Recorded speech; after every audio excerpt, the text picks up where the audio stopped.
bout d'un sentier, au beau milieu de la forêt se dresse une grande maison à l'aspect plutôt atypique.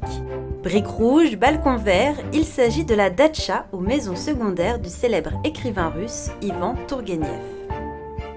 En 1875, ce dernier décide de s'installer à Bougival dans le domaine des Fresnes pour suivre ses deux amis, Louis Viardot et sa femme Pauline Viardot, grande cantatrice. Il a écrit en russe, en français.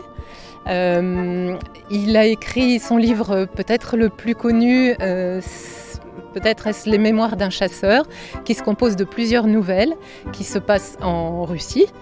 Et c'est extrêmement poétique parce qu'il décrit merveilleusement bien les paysages. Tourgueniev était beaucoup plus dans le compromis entre la culture européenne et la culture russe.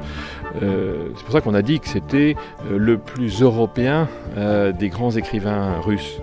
Grâce à l'association des amis d'Ivan Tourgueniev, de Pauline Viardot et de Maria Maliban, la datcha est sauvée de justesse de la démolition en 1979. Aujourd'hui, elle est sur la route historique des maisons d'écrivains et sera bientôt labellisée Maison des Illustres par le ministère de la Culture.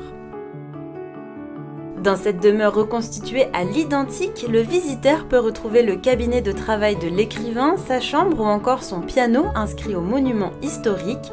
Ouverte jusqu'au 29 octobre, les 1er et 3e samedis de chaque mois, c'est l'occasion de découvrir la vie du romancier. Alors, Ivan Tourgueniev, au fur et à mesure de ses déplacements à travers l'Europe, a pu connaître énormément de personnes, que ce soit dans les domaines de la littérature, la musique, la peinture. Et évidemment, il a rencontré des grands noms comme George Sand ou Guy de Maupassant, selon les époques.